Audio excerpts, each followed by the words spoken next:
ओम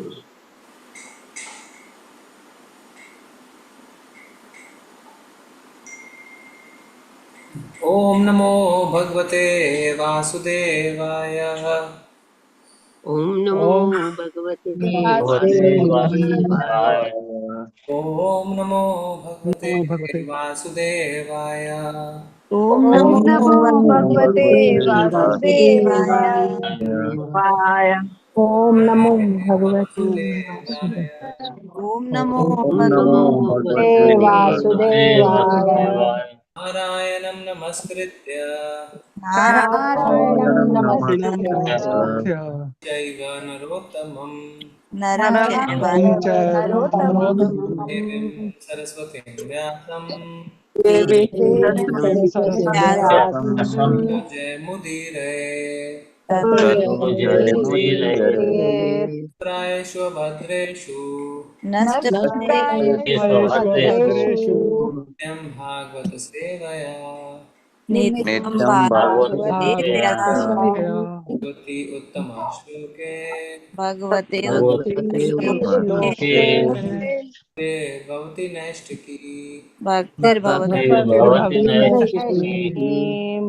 भागवतम स्कंद 2 अध्याय 2 श्लोक संख्या 31 जी। तेनात्मन आत्मनम उपैत शांतम तेन आत्मानमुपैति शांतम शान्तम् तेनात्मन आत्मानम उपैति शांतम दीनात्मना आत्मना शान्तमुपैति उपैति शान्तम् शान्तनम्। उपेति शातम। आनंदम आनंदमयो अवसाने आनन्दम् आनन्दमयो अवसाने आनन्दमयोऽवसाने आनंदम आनंदमयो अवसाने आनन्द आनन्दमयो आनन्दमयो अवसाने।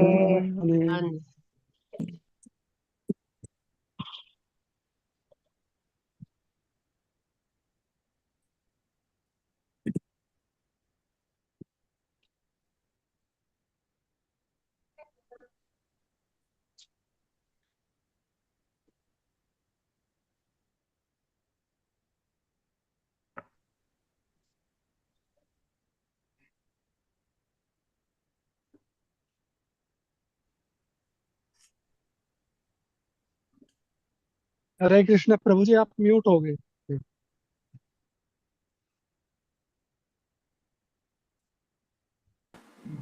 सॉरी, एक अर्जेंट फोन आ गया था।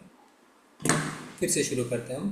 तेनात्मन आत्मानम उपैति शांतम तेनात्मनात्मनमुपैति शान्तम् आनंदम आनंदमयो अवसाने आनन्दम् आनंदमयो आनन्दमयो अवसाने। एतां गतिं भागवतीं गतो यः एतां गतिं भागवतीं यः गतो यः स वै पुनर्नेह विसज्जते अंगम् सवे पुनर्नेह विसृजते अङ्ग स वै विजयते पुनर्नेह विसज्जते अंग सवे पुनर्निर्भजते पुनर्नेह अंग। विसृजते अङ्ग जी अंगम। करिए श्लोक पढ़। हरे कृष्णा प्रभु जी। तेनात्मनात्मानमुपैति शान्तम् आनन्दमानन्दमयोऽवसाने एतां गतिं भागवतीं गतो यः स वै पुनर्नेह विसज्जतेऽङ्ग। हरे कृष्ण। हरे कृष्ण प्रभु जी। तेनात्मना आत्मानम् उपैति शान्तम् आनन्दमानन्दमयो अवसाने एतां गतिं भागवतीं गतो यः स वै पुनर्नेह। हरे कृष्ण प्रभु जी। तेनात्मनात्मानमुपैति शान्तम् आनन्दम् आनन्दमयोऽवसाने एतां गतिं भागवतीं गतो यः स वै पुनर्नेह विसज्जतेऽङ्ग। हरे कृष्ण प्रभु जी। हरे कृष्ण प्रभु जी। तेना तेनात्मानात्मानम् उपेति शान्तम् आनन्दम् आनन्दमायः अवसाने एतं गतिं भगवदीतं गतः यः स वै पुनः न यः विसज्जते अंग। हरे कृष्ण।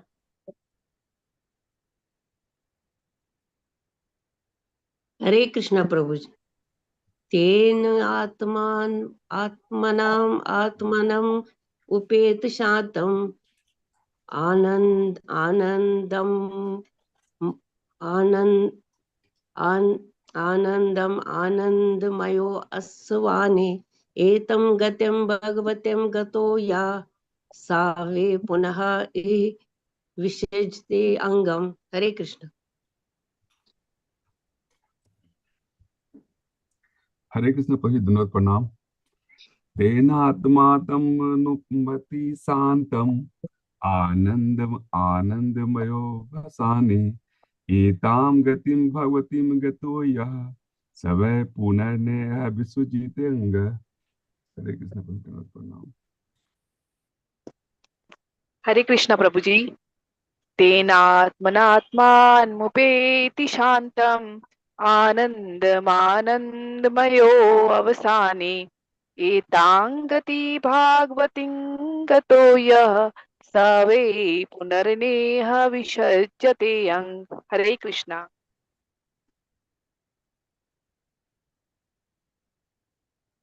हरे कृष्ण प्रभु जी।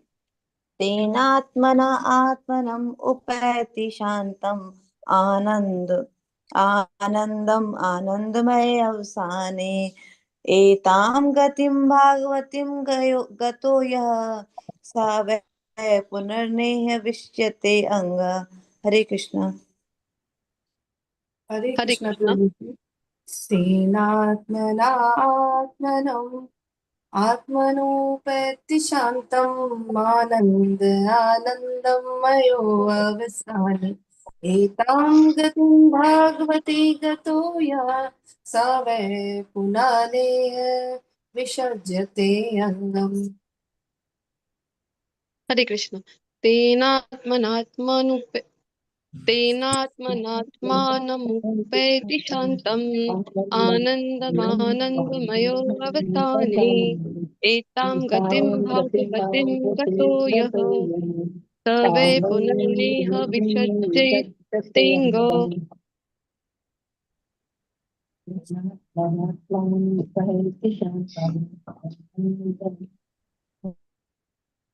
म्यूट कर देता हूँ। ठीक है।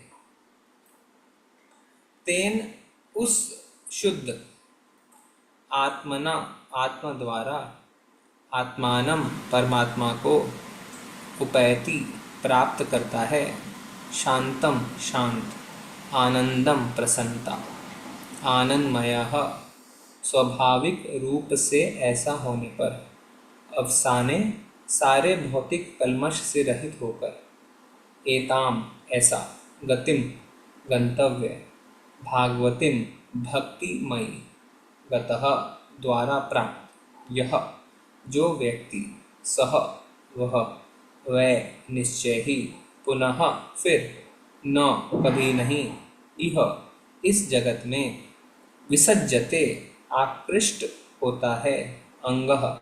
हे महाराज परीक्षित। अनुवाद और तात्पर्य प्रभुपाद जी के द्वारा। श्रील प्रभुपाद जी की जय। केवल विशुद्ध आत्मा ही पूर्ण आनंद तथा तुष्टि के साथ अपनी वैधानिक अवस्था में श्री भगवान के साथ संगति करने की पूर्णता प्राप्त कर सकता है। जो कोई भी ऐसी भक्तिमयी पूर्णता को पुनः जागृत करने में समर्थ होता है वह इस भौतिक जगत के प्रति फिर से आकृष्ट नहीं होता और इसमें लौटकर कभी नहीं आता। कृपया पीछे पीछे दोहराइए। केवल विशुद्ध आत्मा ही केवल विशुद्ध आत्मा ही पूर्ण आनंद पूर्ण आनंद आनंद तथा तुष्टि के साथ तथा तथा तुष्टि के साथ अपनी वैधानिक अवस्था में अपनी वैधानिक अवस्था में वैधानिक अवस्था में श्री भगवान के साथ संगति करने की श्री भगवान के के साथ साथ संगति करने की की पूर्णता प्राप्त कर सकता है। पूर्णता प्राप्त सकता है। जो कोई भी ऐसी भक्तिमय पूर्णता को जो कोई भी ऐसी कोई भी ऐसी भक्तिमय भक्तिमय पूर्णता पूर्णता को पुनः जागृत करने में समर्थ होता है पुनः जागृत जागृत करने में करने में समर्थ समर्थ होता है वह वह इस भौतिक जगत के प्रति इस भौतिक जगत के भौतिक जगत के प्रति फिर से फिर से फिर से आकृष्ट नहीं होता आकृष्ट आकृष्ट नहीं नहीं नहीं होता होता और इसमें लौटकर कभी नहीं आता। और इसमें लौट इसमें लौट नहीं आता। जी तात्पर्य पढ़िए। हरे कृष्णा राखी माता जी पढ़ें। हरे कृष्ण माता जी। तात्पर्य श्रील प्रभुपाद जी के द्वारा। प्रभुपाद जी की जय। इस श्लोक में गतिम भागवतीम का वर्णन ध्यान देने योग्य है। ब्रह्मवादी निर्विशेषवादी द्वारा इच्छित पर ब्रह्म अर्थात पूर्ण पुरुषोत्तम भगवान के किरणों से तादात्म्य भागवतीम पूर्णता नहीं है। भागवत जन कभी भी श्री भगवान की निर्विशेष किरणों में लीन होना नहीं चाहते। वे तो सदैव ही आध्यात्मिक आकाश में किसी एक दिव्य वैकुंठ ग्रह में परमेश्वर की संगति की आकांक्षा करते हैं। संपूर्ण आध्यात्मिक आकाश असंख्य वैकुंठ ग्रहों से भरा पड़ा है और भौतिक आकाश तो इस आध्यात्मिक आकाश का एक नगण्य अंश मात्र है। भागवत का लक्ष्य किसी एक वैकुंठ लोक में प्रवेश करना होता है जिनमें से प्रत्येक में श्री भगवान अपने असीम साकार अंशों के रूप में असंख्य शुद्ध भक्त पार्षदों की संगति का आनंद भोगते रहते हैं। इस भौतिक जगत में बद्ध जीवों को भक्तिमय सेवा द्वारा मोक्ष प्राप्त करने पर इन लोकों में भेज दिया जाता है, किंतु नित्य मुक्त आत्माओं की संख्या इस भौतिक जगत के बद्ध जीवों से कहीं अधिक रहती है और वैकुंठ लोक के निवासी नित्य मुक्त आत्मा इस दुखी भौतिक जगत में आना कभी भी पसंद नहीं करते। धन्यवाद माता जी। हरे कृष्णा। जय माता जी आप पढ़ें। हरे कृष्णा प्रभु जी। हरे कृष्णा माता जी। श्रील प्रभुपाद की जय। तात्पर्य प्रभुपाद द्वारा। परमेश्वर की निर्विशेष ब्रह्म ज्योति में लीन होने के इच्छुक निर्विशेषवादियों को आध्यात्मिक विश्व में भगवान के साकार रूप की प्रेम पूर्वक भक्तिमय सेवा करने का कोई धारण नहीं होती। उनकी तुलना उन मछलियों से की जा सकती है जो नदियों तथा नालों में उत्पन्न होकर महासागर में प्रवेश के लिए चली जाती है। वे बहुत काल तक महासागर में नहीं रह सकती क्योंकि माता जी इंद्र तृप्ति की उनकी इच्छा उन्हें पुनः नदियों नालों में वापस ला देती है। इसी प्रकार जब बौद्धिकवादी सीमित बौद्धिक जगत में भोग करने के अपने प्रयत्न में विफल होता है तो वो या तो कारण सागर में लीन होकर या निर्विशेष ब्रह्म ज्योति तेज में लीन होकर निर्विशेष मोक्ष की खोज करता है, किंतु न तो कारण और न ही निर्विशेष ब्रह्म ज्योति इंद्रियों की संगति तथा व्यवस्था के लिए श्रेष्ठ विकल्प प्रस्तुत कर पाते हैं। फलतः निर्विशेषवादी एक बार फिर इंद्रिय भोग और अतृप्त कामना में बौद्धिक जगत में जन्म मृत्यु के चक्र में फंस जाता है। किंतु कोई भी वक्त जो अपनी इंद्रियों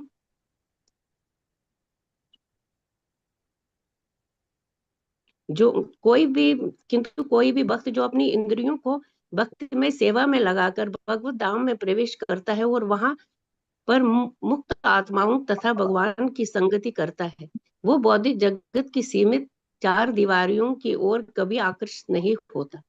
धन्यवाद श्री माता जी। हरे धन्यवाद कृष्णा माता। माता जी, आप पढ़ें। हरे कृष्णा माता जी। हरे कृष्णा प्रभु जी। श्री प्रभुपाद जी की जय। श्री तात्पर्य श्रीला प्रभुपाद जी के द्वारा भगवत गीता में भी इसकी पुष्टि की गई है। जैसा कि भगवान कहते हैं, बड़े बड़े महात्मागण या भक्ति योगी मेरी संगति प्राप्त करने के बाद इस दुख में तथा अस्थाई जगत में फिर कभी वापस नहीं आते। अतएव जीवन की सर्वोच्च सिद्धि भगवान की संगति प्राप्त करने के अतिरिक्त और कुछ नहीं है। भगवान की सेवा में पूर्ण रूप से लगा रहने के कारण भक्ति योगी को ज्ञान या योग जैसे मोक्ष की अन्य विधि के लिए कोई आकर्षण नहीं होता। शुद्ध भक्त 100% भगवान का भक्त होता है, अन्य कुछ भी नहीं। इस श्लोक के अन्य दो शब्दों शांतम तथा आनंदम पर भी हमें ध्यान देना होगा, क्योंकि ये बोध कराते हैं कि भगवान की भक्ति में सेवा भक्त को वास्तव में दो महत्वपूर्ण वर देने वाली है। ये है शांति तथा तुष्टि। निर्विशेषवादी भगवान से एकाकार होने का इच्छुक रहता है, या दूसरे शब्दों में वह भगवान बनना चाहता है। यह कोरी कल्पना है। योगी विविध प्रकार की योग शक्तियों से ऊब उठता है, जिसके कारण उसे न तो शांति मिलती है न संतोष। अतएव न तो निर्विशेषवादी न ही योगी को वास्तविक शांति तथा संतोष मिल पाता है, किंतु भक्त पूर्ण रूप से शांत तथा संतुष्ट रह सकता है, क्योंकि उसकी संगति परम पूर्ण से रहती है। अतएव ब्रह्मा में लीन होने या कतिपय योग शक्तियों की उपलब्धि में भक्त को कोई आकर्षण नहीं रहता। इश प्रेम की प्राप्ति का अर्थ है अन्य समस्त आकर्षणों में पूर्ण मुक्ति। बद्ध जीव अनेक इच्छाएं करता है, जैसे धार्मिक व्यक्ति बनना, धनी बनना, प्रथम कोटि का भोक्ता होना, या स्वयं ईश्वर बनना, या योगियों की भांति शक्तिशाली बनना, और कुछ भी पाकर या कुछ भी करके आश्चर्यजनक रूप से कार्य करना। ये समस्त महत्वाकांक्षाएं उस भावी भक्त द्वारा ठुकरा दी जानी चाहिए जो अपने सुप्त भगवत प्रेम को पुनः जागृत करना चाहता है। अशुद्ध भक्ति संपन्न करके उपयुक्त सारी भौतिक वस्तुओं की कामना करता है, किंतु शुद्ध भक्त में उपयुक्त कल्मश लेश मात्र भी नहीं रहते। इनमें भौतिक इच्छाएं, निर्विशेष का चिंतन तथा योग शक्तियों को प्राप्ति सम्मिलित है। मनुष्य शुद्ध भक्ति में सेवा से अर्थात भक्त के प्रेम के पात्र परमेश्वर के लिए प्रेम के साथ सेवा करने से भगवत प्रेम के स्तर को प्राप्त कर सकता है। यदि हम अधिक स्पष्ट करना चाहें तो कह सकते हैं कि यदि कोई भगवत प्रेम का स्तर प्राप्त करना चाहता है तो उसे भौतिक भोग की सारी इच्छाओं का परित्याग कर देना चाहिए। उसे किसी भी देवता की पूजा से दूर रहना चाहिए और उसे केवल पूर्ण पुरुषोत्तम भगवान की पूजा में लगे रहना चाहिए। उसे भगवान से तदाकार होने के मूर्खतापूर्ण विचार का परित्याग कर देना चाहिए और संसार में प्रतिष्ठा पाने के लिए आश्चर्यजनक शक्तियों को प्राप्त करने की इच्छा त्याग देनी चाहिए। शुद्ध भक्त किसी पारिश्रमिक की आशा न करके भगवान की सेवा में ही लगा रहता है। इससे भगवत प्रेम प्राप्त होगा, या जैसा कि इस श्लोक में कहा गया है, शांतम तथा आनंदम की स्थिति प्राप्त हो सकेगी। हरे कृष्ण। धन्यवाद माता जी। ओम अज्ञानतिमिरन्धस्य ज्ञानाञ्जनशलाकया चक्षुरुन्मिलितं येन तस्मै श्रीगुरवे नमः। श्रीचैतन्यमनोभीष्टं स्थापितं येन भूतले स्वयं रूपा कदा मह्यं ददाति स्वपदान्तिकम्। जय हो श्री कृष्ण चैतन्य प्रभु नित्यानंद श्री अद्वैत गदाधर श्रीवासादि गौड़ भक्तवृंद।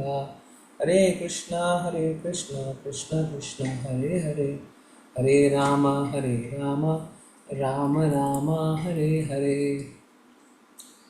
केवल विशुद्ध आत्मा ही पूर्ण आनंद तथा तुष्टि के साथ अपनी वैधानिक अवस्था में श्री भगवान के साथ संगति करने की पूर्णता प्राप्त कर सकता है। जो कोई भी ऐसी भक्ति में पूर्णता को पुनः जागृत करने में समर्थ होता है, वह इस भौतिक जगत के प्रति फिर से आकृष्ट नहीं होता और इसमें लौट कर नहीं आता। तो कल एक चर्चा हुई थी जिसमें माता जी ने बोला था कि हम क्यों लौट के आ जाते हैं। इस श्लोक में परीक्षित महाराज को श्रील सुखदेव गोस्वामी कह रहे हैं केवल विशुद्ध आत्मा ही, विशुद्ध आत्मा। प्रभुपाद जी इस विशुद्ध आत्मा को इंग्लिश में क्या कह रहे हैं? Only the purified soul, purified soul. Purified soul यानी विशुद्ध आत्मा में लेश मात्र भी इच्छा नहीं रह जाती। कौन सी इच्छा? भौतिक इच्छा। लेश मात्र भी मतलब एक छोटा सा बिंदु भी नहीं रह जाता है। विशुद्ध आत्मा ही, केवल वही पूर्ण आनंद और तुष्टि के साथ। जीव आत्मा का स्वरूप क्या है? सत्य चित्त आनंद। परमात्मा का स्वरूप है सत्य चित्त आनंद, इसीलिए जीव आत्मा का भी स्वरूप है सत्य चित्त आनंद। सत्य मतलब शाश्वत, चित्त मतलब पूर्ण ज्ञान, आनंद मतलब पूर्ण आनंद, पूर्ण आनंद। हम जो भौतिक जगत में आनंद सोच रहे हैं, हम भोग रहे हैं, वास्तव में वो आनंद है ही नहीं। वो है कलेशों से थोड़ी देर के लिए राहत। दर्द है, दर्द थोड़ा कम हुआ है, उसी को राहत समझता है। पूर्ण आनंद अलग चीज है, ब्लिस। तो पूर्ण आनंद में सिर्फ एक वही आत्मा हो सकती है, आ सकती है जो विशुद्ध है, जो पूरी तरीके से शुद्ध हो चुकी है। पूर्ण आनंद तथा तुष्टि। तुष्टि मतलब सेटिस्फैक्शन, संतुष्टि। केवल विशुद्ध आत्मा ही पूर्ण आनंद तथा तुष्टि के साथ अपनी वैधानिक अवस्था में।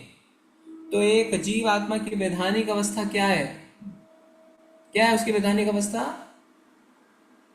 भगवान का नित्य दास। हाँ, जीवेर स्वरूप होए कृष्णेर नित्य दास। इस अवस्था में श्री भगवान के साथ संगति करने की पूर्णता प्राप्त कर सकता है। पूर्णता, कंप्लीटनेस। तो अगर एक जीव आत्मा अपनी पूर्णता प्राप्त करना चाहता है तो वो पूर्णता है भगवान की संगति। प्रभुपाद जी भी लिख रहे हैं अपने तात्पर्य में, अतएव जीवन की सर्वोच्च सिद्धि श्री भगवान की संगति प्राप्त करने के अतिरिक्त और कुछ भी नहीं है। ये है जीवन की सर्वोच्च सिद्धि। और ये कौन कर सकता है? एक विशुद्ध आत्मा। और वो पूर्ण आनंद और पूर्ण संतुष्टि और तुष्टि के साथ ऐसा कर पाता है, भगवान की संगति। और फिर क्या लिखा हुआ है इसमें अनुवाद में? जो कोई भी ऐसी भक्ति में पूर्णता को पुनः जागृत करता है। ये पुनः शब्द बहुत महत्वपूर्ण है। ऐसा नहीं है कि प्रथम बार आप अपने यान को चंद्रमा पे लेके जा रहे हैं, ये यान चंद्रमा पे था, किसी तरीके से धरती पे गिर गया, पुनः जागृत करना है। तो यानी ये जो भक्तिमय पूर्णता है, कौन सी पूर्णता? भगवान का आनंदमय साथ, सत्यचित आनंद स्वरूप में भगवान की भक्तिमय सेवा, ये आपने पहले की है। इसलिए लिखा हुआ है पुनः जागृत करना है, फिर से जागृत करना है। और कौन ऐसे जागृत करने में समर्थ होता है? विशुद्ध आत्मा, एक शुद्ध आत्मा। और वह इस भौतिक जगत के प्रति फिर से आकृष्ट नहीं होता। फिर शब्द भी महत्वपूर्ण है। फिर से आकृष्ट मतलब यानी पहले कभी आकृष्ट हुए थे, इसीलिए तो आ गए थे यहाँ पे। और इसमें लौटकर कभी नहीं आता। कभी शब्द भी महत्वपूर्ण है। यानी एक बार हम प्यूरिफाइड सोल हो जाएं और भगवान की संगति को प्राप्त करके जीवन की पूर्णता को प्राप्त कर लें तो कभी भी हम वापस लौट के नहीं आएंगे। यानी आपकी छुट्टी, आपकी टिकट जो है परमानेंट है ना। अब ग्रीन, क्या बोलते हैं उसको, ग्रीन वीज़ा। अब आपको ग्रीन कार्ड, अब आपको कुछ नहीं चाहिए, अब आप हमेशा रहेंगे वहीं पे, आपको कोई नहीं निकाल सकता। विशुद्ध आत्मा। पर ये नहीं लिखा हुआ है कैसे। ये लिखा हुआ है पुनः जागृत करो और परमानेंट टिकट कटवा लो वैकुंठ लोक के लिए या गोलोक वृंदावन के लिए, और दोबारा कभी लौट के नहीं आना है। पर कैसे करना है, इसका उत्तर श्रील प्रभुपाद ने अपने तात्पर्य में पहले पैराग्राफ में दिया है, जिसमें प्रभुपाद जी लिख रहे हैं, इस भौतिक जगत में बद्ध जीवों को भक्तिमय सेवा द्वारा मोक्ष प्राप्त करने पर इन लोकों में भेज दिया जाता है। द्वारा, तो कैसे प्राप्त करना है? पुनः जागृत कैसे करना है? भक्तिमय सेवा द्वारा। सिंपल, भक्तिमय सेवा, डिवोशनल सर्विस। कितना इंपॉर्टेंट है, आप देखिए कितना इंपॉर्टेंट है सेवा करना, भक्तिमय सेवा करना कितना इंपॉर्टेंट है। भक्तिमय सेवा करते करते करते करते करते करते आप भगवान की संगति प्राप्त कर सकते हैं। सबरी के गुरु ने कहा कि आप यहीं रहिए, यहाँ भगवान राम आएंगे। उस समय सबरी एक युवती थी, बहुत कम आयु थी उनकी। गुरु की बात पर पूर्ण तरीके से श्रद्धा और विश्वास के साथ उन्होंने भगवान राम के लिए इंतजार किया, और हर रोज उन्होंने जिस आश्रम में वो रहते थे उसके पथ को, आश्रम को सजाया कि भगवान राम आएंगे, भगवान राम आएंगे। इस तरह करते करते कई वर्ष, कई दशक बीत गए और वो बूढ़ी हो गई। तो जिस दिन भगवान राम आए तो राम जी ने उनसे कहा कि आपको पता था मैं आऊँगा। उन्होंने कहा, सबरी ने, मुझे अपने गुरु की वाणी पे पूर्ण विश्वास था कि आप आएंगे। बार बार प्रभुपाद जी ने इस तात्पर्य में कहा है, भक्ति सेवा में लगे रहने से, भक्ति सेवा में लगे रहने से, भक्ति सेवा में लगे रहने से, यानी कंटिन्यूअस। सबरी भक्ति सेवा में लगी रही, दशक बीत गए, फिर भगवान राम आए। तो हमें भक्तिमय सेवा में लगे रहना है। ऐसा नहीं वन ऑफ, एक बार गए, कुछ घंटे सेवा करके आ गए, फिर अगले महीने गए, अगले हफ्ते गए, कुछ घंटे। लगे रहना है। आपकी दिनचर्या ऐसी हो जानी चाहिए कि भक्तिमय सेवा में लगे रहे।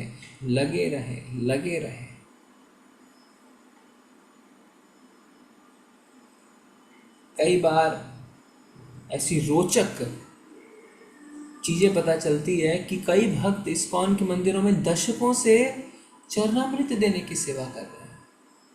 वही भक्त दशकों से चरणामृत देने की सेवा। आप सोच के देखिए भगवान कितने प्रसन्न होंगे ऐसे भक्त से। लगे रहे, एक छोटी सी, एक तुच्छ सेवा, दशकों से चरणामृत देने में लगे रहे।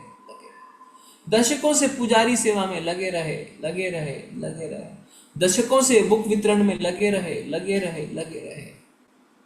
लगे रहने से पूर्णता प्राप्त होती है। भक्ति के लिए श्रील रूप गोस्वामी कहते हैं, धैर्य की आवश्यकता है।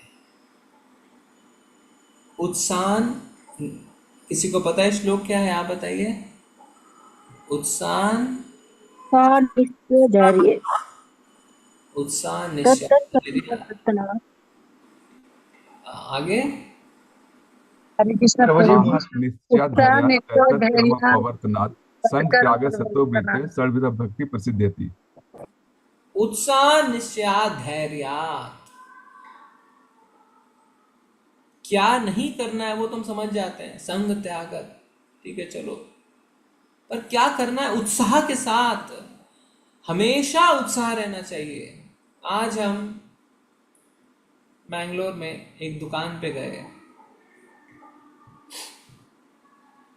काफी पुरानी दुकान है, और उसमें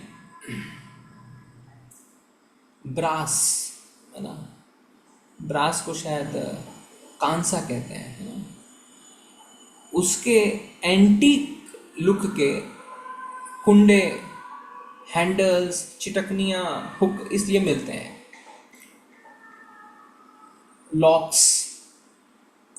तो हमारे मंदिर का जो हॉल है उसमें जितने खिड़की दरवाजे में हैंडल हैं, लॉक्स हैं, कुंडे हैं, टावर बोल्ट हैं, वो सब एंटीक ब्रास के हैं। तो उसको हम लेने गए थे। तो वो दुकान मैंगलोर में काफ़ी फेमस है। तो हमने उनको कहा कि 1 साल हो गया मंदिर का, आप अभी तक आए नहीं, क्योंकि हम उन्हें जन्माष्टमी का निमंत्रण देने गए थे, कुछ सामान भी लेने गए। उन्होंने कहा हाँ 1 साल हो गया, आप सबने काफ़ी बार हमें कहा है, हम आ नहीं पा रहे। और फिर बड़े ही गर्व के साथ वो कह रहे थे कि दुकान में आप सब कस्टमरों की सेवा में हम लगे रहते हैं। ये मालिक खुद कह रहे हैं, दुकान में कस्टमरों की सेवा में, आप जैसे कस्टमरों की सेवा में हम सुबह से शाम लगे रहते हैं। सुबह 9 बजे आते हैं, रात को 9 बजे जाते हैं, क्योंकि कस्टमर को पता नहीं होता उन्हें क्या चाहिए, तो हम उन्हें बताते हैं आप ये ले सकते हैं, ये ले सकते हैं, ये ले सकते हैं। और बड़े ही उत्साह के साथ बता रहे थे, कितना उत्साह था। वो खुद बुजुर्ग हो चुके हैं पर आज भी इतने उत्साह के साथ कार्य कर रहे थे। तो मैंने पूछा आप संडे को क्या करते हैं? संडे को हम आराम करते हैं। जब हम कोई भौतिक कार्य को, अपनी रजोगुनी कार्य को, अपनी कमाई, अपने बिजनेस, अपनी दुकान को इतने उत्साह के साथ करते हैं तो तुरंत हमारे मन में एक विषय आता है कि जीवन की सर्वोच्च सिद्धि जो है भगवत प्राप्ति, उसको हम इतने उत्साह से क्यों नहीं कर सकते। वो दुकान के मालिक दशकों से लगे हुए हैं, अपने स्टाफ को भी हैंडओवर नहीं कर रहे, लगे हुए हैं उत्साह के साथ। हम भक्ति में क्यों नहीं लगे रह सकते? उल्टा हमें जो सेवाएं रहती हैं, हम दूसरों को हैंडओवर करने में उत्साहित रहते हैं। अरे तुम कर लो, अरे तुम कर लो। और यहाँ पे देखिए वो मालिक बेचारा लगा पड़ा, अपने कस्टमर को स्टाफ के द्वारा हैंडल भी नहीं होने देता है। नहीं, वो स्टाफ ठीक से हैंडल नहीं कर पाएंगे। और हमारे मन में कभी ऐसा भाव नहीं आता, नहीं, अरे हम करेंगे सेवा, वो भक्त नया वो नहीं कर पाए, हम तो उल्टा नए भक्त को और ज्यादा, ये कर लो, तुम भी ये कर लो, ये भी तुम कर लो, ये भी तुम कर लो। उत्साह निश्चया धैर्य, निश्चय के साथ, धैर्य के साथ लगे रहना पड़ेगा। कुंजी है लगे रहना पड़ेगा, क्योंकि इस विधि के आगे जो परिणाम आप चाहते हैं, भगवान का साक्षात्कार चाहते हैं, वो एक बहुत बड़ा रिजल्ट आप चाह रहे हैं। एक लॉटरी होती है 5,000 की, दूसरी लॉटरी होती है 5 करोड़ की, तीसरी लॉटरी होती है 5 अरब की। 5,000 की लॉटरी सबकी लग सकती है, 5 करोड़ की कुछ की, पर 5 अरब की एक आदि की ही लगेगी। पर उसको लगे रहना पड़ेगा, टिकटें खरीदते रहना पड़ेगा। तो जो आप मांग रहे हैं भगवान की संगति, वो कोई छोटी मोटी चीज़ नहीं है। उसके लिए आपको भक्ति में, सेवा में लगे रहना पड़ेगा। ऐसा करेंगे तो फिर दोबारा जन्म मृत्यु के चक्कर में नहीं पड़ेंगे और भगवान के धाम को पहुंच जाएंगे।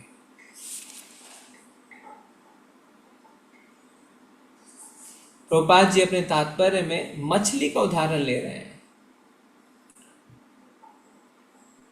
देखिए भक्तिमय सेवा कितनी जरूरी है।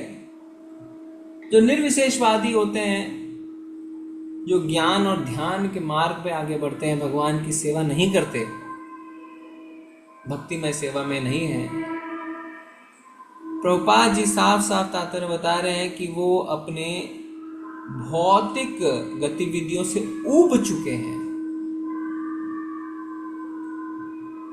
भौतिक गतिविधियों से ऊब चुके हैं, उसके कारण मोक्ष चाहते हैं। हम भी कई बार महसूस करते हैं कि मुझे भौतिक चीजों से अब उबन हो रही है, अच्छा नहीं लग रहा है। ये तो निर्विशेषवादी को भी महसूस होता है, ये निर्विशेषवादी को भी महसूस होता है। पर इसके आगे का कदम जो है वो ही असली है कि उस उबन को दूर करने के लिए आप के अंदर हृदय में क्या इच्छा उत्पन्न हुई है। एक इच्छा है कि मैं भगवान के साथ लीन होकर अपने अस्तित्व को खत्म कर दूं। दूसरी इच्छा है कि मैं अपने इंद्रियों को, जो अब भौतिक चीज़ों से ऊब चुकी हैं, उसी इंद्रियों से भगवान की सेवा करना शुरू करो। दो अलग अलग मार्ग हैं। दो अलग अलग मार्ग हैं। बच्चा जब बदमाशी करता है, दो अलग मार्ग हैं। एक उसको चुपचाप बिठा देना, दूसरा उसकी इंद्रियों को, उसकी एनर्जी को सकारात्मक कार्य में लगाना। दोनों में बदमाशी बंद हो गई, पर एक में आपने उसे चुपचाप बिठा दिया, दूसरे में आपने उसे सकारात्मक कार्य में लगा दिया। सकारात्मक कार्य में लगने वाला बच्चा और आगे बढ़ता जाएगा और दोबारा कभी भी नकारात्मक आदतों में नहीं आएगा, क्योंकि अब उसे सकारात्मक चीज़ों में रस मिलने लगा है। पर जो बच्चा चुप बैठ गया है, क्योंकि उसे अभी सकारात्मक कार्यों का स्वाद ही नहीं मिला, वो दोबारा नकारात्मक आदतों में फंसेगा। बिल्कुल यही हाल है निर्विशेषवादियों का, क्योंकि उन्हें भगवान की भक्तिमय सेवा का स्वाद नहीं मिला। हो सकता है कि उन्हें ब्रह्म ज्योति की प्राप्ति हो जाए, पर पुनः उनका पतन हो जाता है, क्योंकि जिस उबन से वो भाग रहे थे कि अब मैं भौतिक चीजों से ऊब चुका हूं, उसको अभी भी वो दूर नहीं कर पा रहे हैं।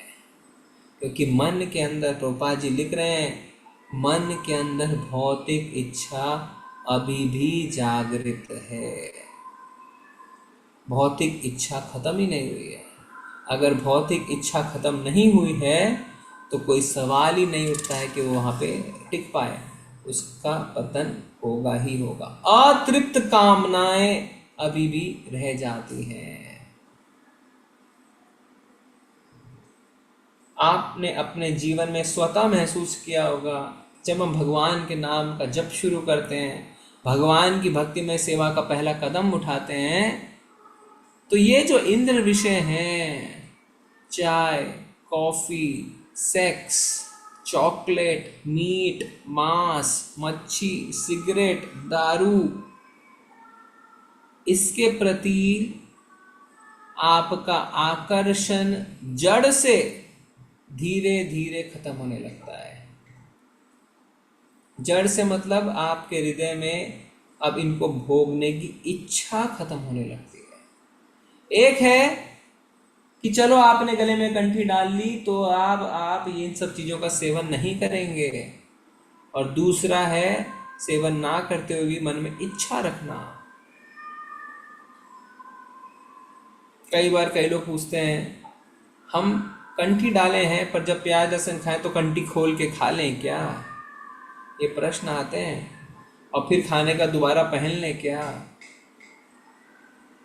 मन से इच्छा नहीं गई है। पर जब भगवान की भक्ति में सेवा का कुछ कदम हम आगे बढ़ाते हैं, भगवान के नाम का श्रवण कीर्तन करते हैं, तो मन से इच्छा खत्म हो जाती है।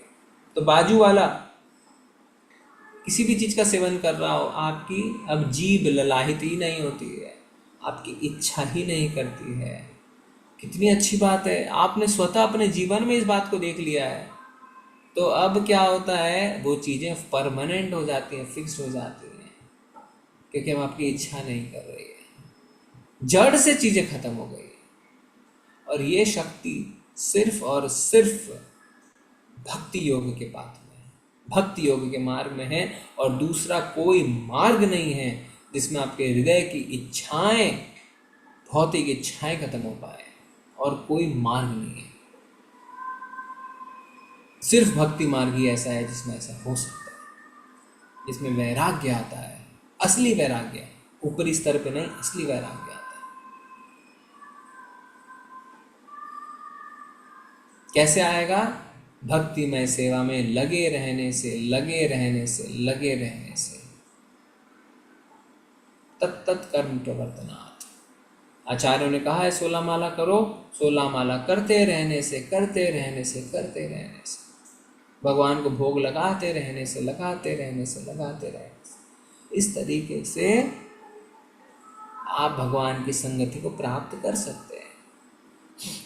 और 2 महत्वपूर्ण वरदान की बात हो रही है, आपको मिल जाता है भक्ति मार्ग में, शांति तथा तुष्टि। शांति, हृदय की शांति प्राप्त होती है, और सेटिस्फैक्शन प्राप्त होता है, तुष्टि। संतोषी जीव जो है वही सबसे सुखी जीव है। जिसको संतोष हो गया उसको जीना आ गया। ये दोनों आपको मिल जाते हैं। क्यों? क्योंकि सुप्त भगवत प्रेम को पुनः जागृत करने में आप सफल होते हैं। सुप्त आपके अंदर ऑलरेडी कहीं है वो। जैसे एक छोटा बच्चा, उसके अंदर ऑलरेडी चलने की कला है, बोलने की कला है, बस धीरे धीरे प्रैक्टिस करा के आप उसको बाहर निकालते हैं। इसी तरीके से भगवान की भक्तिमय सेवा आपके अंदर सुप्त रूप में है, धीरे धीरे अभ्यास करके आप उसको बाहर निकालते हैं। और इसके लिए क्या कह रहे हैं प्रभुपाद जी? आखिरी पैराग्राफ को हम फिर से पढ़ेंगे। यदि हम अधिक स्पष्ट करना चाहें तो कह सकते हैं कि यदि कोई भगवत प्रेम का स्तर प्राप्त करना चाहता है, और मेरे को नहीं लगता है कि कोई मना करेगा, सब भगवत प्रेम का स्तर प्राप्त करना चाहते हैं, तो क्या करना है? तो उसे भौतिक भोग की समस्त इच्छाओं का परित्याग करना है। टोटल A to Z सारी इच्छाएं, एक भी इच्छा नहीं रह जानी चाहिए। उसे किसी भी देवता की पूजा से दूर रहना है, क्योंकि देवता के पास आप जाते हैं भौतिक इच्छाओं की पूर्ति के लिए। केवल पूर्ण पुरुषोत्तम भगवान की पूजा में लीन रहना है। लीन रहने का मतलब है लगातार लगे रहना है। उसे श्री भगवान से तदाकार होने के मूर्खतापूर्ण विचार का परित्याग करना है। ऐसा नहीं है कि मैं भगवान में जाके लीन हो जाऊं और मेरा अस्तित्व खत्म हो जाए। और संसार में प्रतिष्ठा पाने हेतु आश्चर्यजनक शक्तियों को प्राप्त करने की इच्छा त्याग देना। ऐसा नहीं है कि मैं मान सम्मान पूजा प्रतिष्ठा के लिए अलग अलग पावर्स के पीछे दौड़ूं। शुद्ध भक्त किसी पारिश्रमिक की आशा ना करके श्री भगवान की सेवा में ही लीन रहता है। इससे भगवत प्रेम प्राप्त होगा।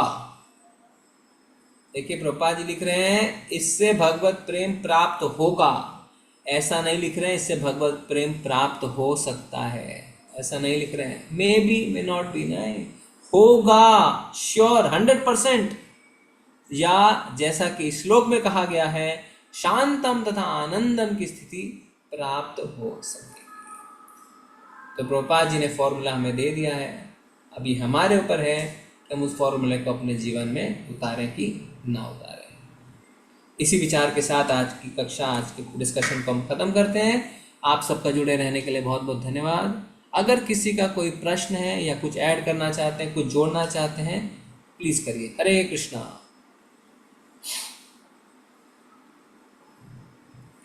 हरे कृष्णा कृष्णा कृष्णा हरे हरे, हरे राम राम राम हरे हरे। हरे कृष्णा कृष्ण कृष्ण हरे हरे, हरे राम राम राम हरे हरे। किसी को कुछ ऐड करना है, कुछ बताना है? हरे कृष्णा प्रभु जी। जी, अभी आपने बोला जो कि भक्ति सबके अंदर होती है, सोई हुई होती है, उसको जगानी पड़ती है। तो फैमिली में हम जब किसी को बोलते हैं और वो नहीं मानते, तो फिर उसकी कब जागेगी प्रभु जी? सबका टाइम जोन है अपना अपना, क्योंकि भगवत भक्ति करना भी सबके बस की बात नहीं है। उनकी भी जागेगी, क्योंकि कोई उपाय नहीं है, जागना तो पड़ेगा। देखिए प्रभुपाद जी ने, हमने चर्चा नहीं करी, लिखा हुआ है तात्पर्य में, भौतिक आकाश तो आध्यात्मिक आकाश का एक नगण्य अंश मात्र है। इतना बड़ा ब्रह्मांड जो हम देख नहीं रहे, जो सुन रहे, जो जान रहे, भौतिक, वो अंश मात्र है। यानी ऑलरेडी जो नित्य मुक्त आत्माएं हैं वो कितने बड़े आध्यात्मिक आकाश में रह रही हैं, किंतु नित्य मुक्त आत्माओं की संख्या इस भौतिक जगत के बद्ध जीवों से कहीं अधिक है। तो ऐसा नहीं है हम ही हैं एकदम बदनसीब जो गिर गए, बाकी लोग एंजॉय कर रहे हैं भगवान के साथ, और काफी अधिक है उनकी संख्या। इसीलिए लिखा हुआ असंख्य वैकुंठ लोक, ऐसा नहीं एक वैकुंठ ग्रह है, वैकुंठ में अनेक ग्रह। तो उनकी जितना, उनकी भी सुख, भगवत प्रेम की जो इच्छा है वो जागेगी, समय लगेगा, पर और कोई उपाय नहीं है, जागना तो पड़ेगा ही। ठीक है, सब अपने अपने टाइम जोन में है, आपको बता सकते हैं उनको। जब नहीं बोलते हैं प्रभु जी, बोलते हैं तुम कर रही हो ना, करो, सबके हिस्से का तुम करो, तो यही रिप्लाई मिलता है। वो, हाँ, वो होता है। अच्छा, ये देखिए भक्ति जो परिवार में एक जन करता है अच्छे से, तो कहते हैं उसकी 14 पुष्टि जो है तर जाती है। तो आप उनके लिए बन जाइए निमित्त मात्र। जी प्रभु जी, हरे कृष्णा प्रभु। हरे कृष्णा प्रभु जी, सागर प्रणाम। प्रभु जी, ये जो आपने उदाहरण दिया था कि ये यहाँ इस पैराग्राफ में कि निर्विशेषवादियों और को आध्यात्मिक विश्व में श्री भगवान के साकार रूप की प्रेम पूर्ण भक्तिमय सेवा करने की कोई धारणा नहीं होती। उनकी तुलना उन मछलियों से की जा सकती है जो नदियों तथा नालों में उत्पन्न होकर महासागर में प्रयास के लिए चली जाती हैं। ये बहुत काल तक महासागर में नहीं रह सकती क्योंकि इंद्रिय तृप्ति की उनकी इच्छा उन्हें पुनः नदी नालों में वापिस ला देती है।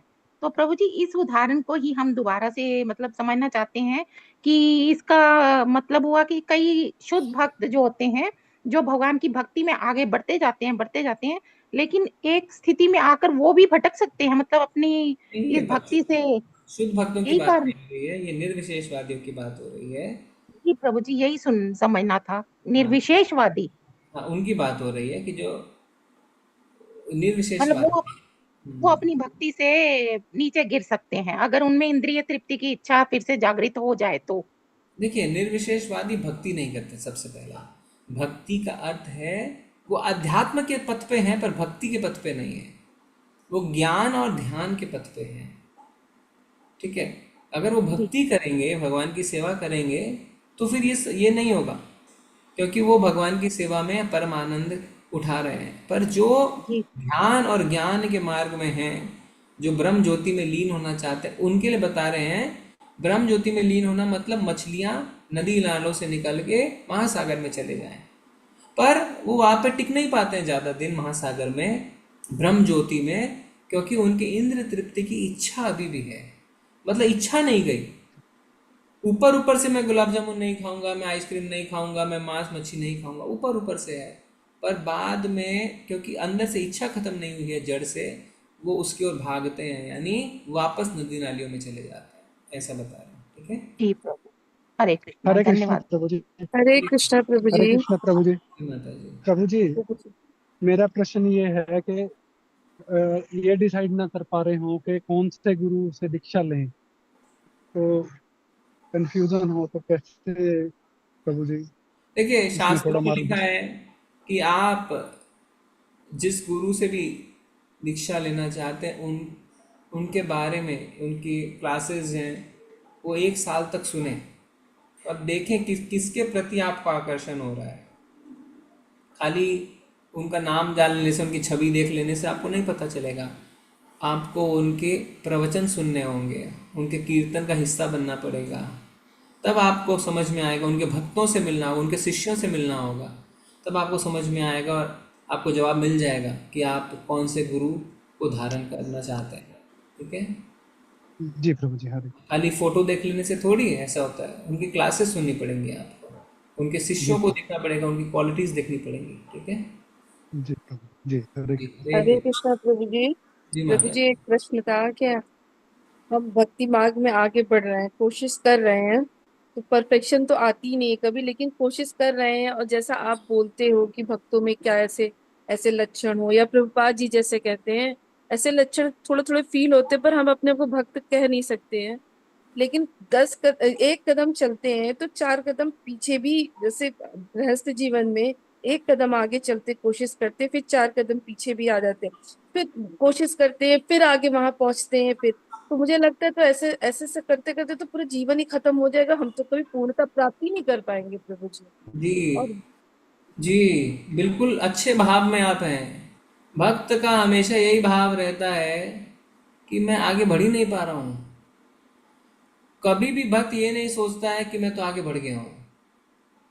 उसको हमेशा ये लगता रहता है कि वो भक्त मुझसे कितना अच्छा है, वो कितने अच्छे से दूसरे की भगवान की सेवा कर रहा है, वो कितने अच्छे से वैष्णवों की सेवा कर रहा है, मैं तो कुछ भी नहीं कर पा रहा। आपकी गुणवत्ता दूसरे भक्त देख सकते हैं, पर आपकी गुणवत्ता आप खुद नहीं देख पाते हैं।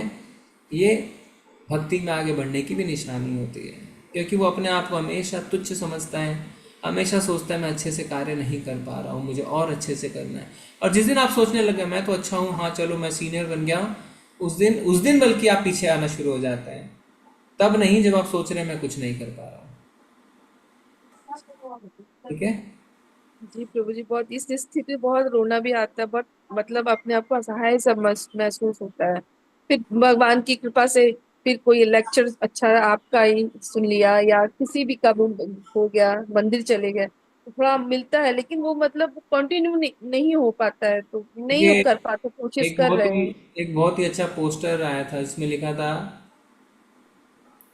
when prayer becomes habit, miracle becomes part of life। जब प्रार्थनाएं हमारी आदत बन जाती हैं तो जादू या करिश्मे हमारे जीवन का हिस्सा हो जाता है।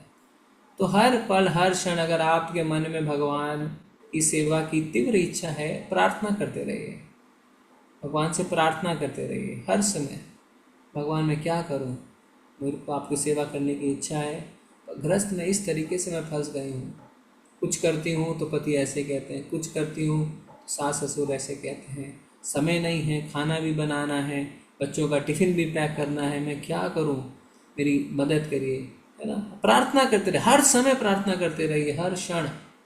तो फिर क्या होता है, miracle becomes part of life. तब आपके जीवन में ऐसे ऐसी घटनाएं घटने लग जाएंगी, जादू होने लग जाएंगे, पर आपको बड़ा सामान्य लगेगा, क्योंकि आपको पता है भगवान आपके साथ हैं। प्रार्थना करते रहिए भगवान को, ठीक है। जी प्रभु, हरे हरे कृष्ण, कृष्ण प्रभु, हरे कृष्ण। हरे कृष्णा, ठीक है। हरे कृष्ण प्रभु प्रभु जी। जी मेरा एक प्रश्न और है प्रभु जी, कि सच में ही निम्नतम स्तर पे हो, सबसे निचले स्तर पे हो, तो ये कैसे पता करेंगे? क्योंकि इस्कॉन मंदिर और टेम्पल में तो सभी कहते हैं कि हाँ आप अच्छा कर रहे हो, तो कोई नहीं बताता प्रभु, सभी कहते हैं देखिए, हाँ बढ़ रहे हो। वैष्णव वैष्णव हमेशा दूसरे वैष्णव की तारीफ करते हैं, उनको बढ़ावा देते हैं, पर आपको खुद को पता है कि आप क्या कर रहे हैं। उदाहरण, किसी ने आपसे कहा 16 माला हो गई, आपने कहा हाँ हो गई, सामने वाला भक्त आपको कहेगा अरे वाह प्रभु जी, आपने तो सवेरे सवेरे मोर्चा मार लिया, पर आपको पता है कि आपने उसको झूठ बोला है, आपकी माला नहीं हुई।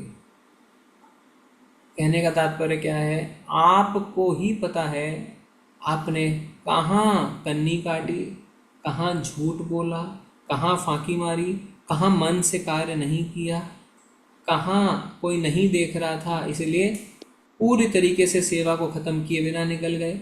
ये आपको पता है और किसी को नहीं पता है। भक्त हमेशा दूसरे भक्त की तारीफ ही करेगा, इतना याद रखें। तो आपको दूसरे से फीडबैक लेने के लिए वेट नहीं करना है। भक्त की लड़ाई हमेशा अंदरूनी लड़ाई होती है। आपको सच्चाई खुद को पता है, उस पर आपको धीरे धीरे इम्प्रूव करना है। आज का मैं एक उदाहरण देता हूँ आपको। आज जब हम गए थे बाहर, तो हम 2 भक्त थे, तो जब हम वापस आए तो आते आते शायद 5 बज गए थे। तो फिर उसके बाद हमने प्रसाद लिया, तो जो हमारे टेम्पल के उपाध्यक्ष हैं, वाइस प्रेसिडेंट, वो भी उस समय प्रसाद ले रहे थे। तो हमने कहा प्रभु जी आपने प्रसाद नहीं लिया अभी तक। कुछ नहीं कहा उन्होंने, हमने प्रसाद ले लिया। बाद में पता चला कि उनकी फैमिली भी आई हुई है वाइस प्रेसिडेंट की, तो उन्होंने कहा अरे आपने प्रसाद ले लिया? हाँ माता जी लिया। अरे वो वाइस प्रेसिडेंट जो है श्रीधर प्रभु, वो आपका इंतजार कर रहे थे, वो कह रहे थे जब तक वो नहीं आएंगे मैं भी प्रसाद नहीं लूँगा। हमने कितना बोला आप हमारे साथ ले लीजिए, उनकी फैमिली आई हुई है, फैमिली मतलब माँ बाप बहन, नहीं लिया। तो देखिए उस समय हमारे मुंह पे उन्होंने नहीं कहा, पर बाद में पता चला कि इस कारण उन्होंने प्रसाद नहीं लिया। कहने का अर्थ क्या है? कहने का अर्थ ये है कि उनको पता है कि हम कितना, आपको खुद को पता है कि आप कितना सेक्रीफाइस कर रहे हैं, आप कितना तपस्या में हैं, कितने ऑस्टेरिटी में हैं। हमको खुद को पता है और किसी को पब्लिसाइज करने की आवश्यकता नहीं है, किसी को बताने की भी आवश्यकता नहीं। जब आपको लगता है अच्छा अभी उन बच्चों ने खाया नहीं है, मैं भी रुक जाता हूँ, उस विचार में आपने अमल किया या आपने कहा अरे उनको आने तो वो खाएंगे, मैं खा लेता हूँ, ये आपको पता है कि आपके अंदर क्या चल रहा था और आपने क्या निर्णय लिया। तो किसी को बताने की आवश्यकता नहीं है, हमें खुद को पता है हम किस मार्ग पे बढ़ रहे हैं, क्या ग्लानियाँ हमारे अंदर है, क्या इम्प्रूवमेंट्स हम कर सकते हैं। ठीक है जी प्रभु जी, हरे कृष्ण। हरे कृष्ण। हरे कृष्णा प्रभु जी। माता जी। स्टार्टिंग में जब आपने कल के विषय को लेकर बोला उसे थोड़ा सा रिपीट कर सकते हैं? हाँ, कल आपका ही प्रश्न था ना माता जी कि हम वापस नहीं कैसे आ गए। तो वही वही आज चीजें थी, मैं वही बोल रहा था कि सेम चीजें हुई हैं। इसमें लिखा है कि पुनः अपने उसको जागृत करिए, यानी हम ऑलरेडी जागृत थे, पर साथ में ये भी लिखा है कभी लौट के नहीं आएंगे। तो प्रश्न वही रह जाता है कि पहले कैसे आए, जिसका कोई उत्तर नहीं मिल पाता है। ठीक है, वो उत्तर अभी भी नहीं मिला है। जी प्रभु जी, एक और था कि फर्स्ट टाइम जब भी रचना हुई होगी ब्रह्मांड की तो 84 लाख योनियां हम बताते हैं। तो कहा जाता है ना कि जीवात्मा जो है वो पहले धाम में ही थे। तो किस बेस पर हम बोलते हैं, जैसे भगवत गीता में 8th चैप्टर में, कि दो चीजें हैं कि जैसे हमारा कर्म और जो इच्छा है मृत्यु समय में वो डिसाइड करती है कि नेक्स्ट पल कैसा रहेगा। तो फर्स्ट टाइम जब बनाया गया तो किस बेस पे वो हुआ था कि मतलब कौन सी योनि किसको प्राप्त होगी, ये कैसे डिसाइड हुआ होगा? नहीं, वो भी हुआ होगा माता जी, क्योंकि अगर उस समय हमने भगवान से ईर्ष्या करी कि हमें भगवान भोग रहे हैं, हमें भी भोगना है, तो यानी ऑलरेडी हमारे अंदर कल्मश थे, तो उसके हिसाब से चीज़ें डिसाइड करी होंगी ब्रह्मा जी ने कि कौन सी जीवात्मा को कहाँ भेजना है, कौन मछली बनेगा, कौन पेड़ बनेगा, कौन इंसान बनेगा, कौन सुर बनेगा, कौन असुर बनेगा। अब देखें तो इसमें लीलाएं भी शामिल रहती हैं, जैसे सतयुग के जो बड़े बड़े राक्षस हुए, हिरण्यकशिपु, हिरण्याक्ष, वास्तव में वो तो भगवान के भक्त हैं। पर भगवान को अपनी लीलाएं करनी थी तो उनको असुर बना के भेज दिए। तो कारण काफ़ी हो सकते हैं, हमारे लिए पता करना मुश्किल है, अनलेस अभी तक तो कहीं पढ़ा नहीं है, अनलेस आगे जाके कभी पढ़ें तो और थोड़ा और पता चले। पर इसके बियॉन्ड, इसके आगे जाने की आवश्यकता है। आवश्यकता ये है कि जो घटना घट गई वो तो घट गई, और अभी हम मतलब जब आप गड्ढे में गिरे हुए हैं तब ज़्यादा विचार इस बात पे नहीं होता है कि आप गड्ढे में कब गिरे, कैसे गिरे, क्यों गिरे।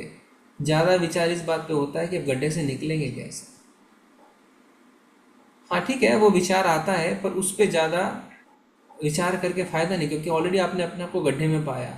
अब निकलना कैसे है उस पर हमें, और उसी पे हमारे शास्त्र भी ज़्यादा ध्यान देते हैं कि आपको निकलना कैसे। अगर मान लीजिए शास्त्र में खाली यही लिखा रहता, आप इसलिए गिर गए, आप इसलिए गिर गए, आप इसलिए गिर गए, बोले अरे निकलना कैसे ये तो बताओ। निकलना कैसे ये बता दिया गया है, और थोड़ा एक्सप्लेन कर दिया गया है कि आप गिर गए, कब गिरे, किस समय गिरे, क्यों गिरे, क्या घटना घटम कर्म, वो बाहर निकल के बात करेंगे। अभी तो निकलने इमरजेंसी है। अभी भक्ति सिद्धांत सरस्वती ठाकुर ने कहा है इट्स एन इमरजेंसी। भारत गुलाम है, आज़ाद है, कोई फर्क नहीं पड़ता है, जाइए और भगवान का संदेश फैलाइए। तो अभी निकलिए बाबा गड्ढे से, उसके बाद हम आराम से बैठेंगे और बात करेंगे गिरे कैसे। ठीक है, हरे कृष्ण। ठीक है, चलेंगे फिर आज हम। बहुत बहुत धन्यवाद आप सभी का। वांछा कल्पतरुभ्यश्च कृपा सिंधुभ्यैव च पतितानां पावनेभ्यो अनंत कोटि वैष्णव वृंद की जय।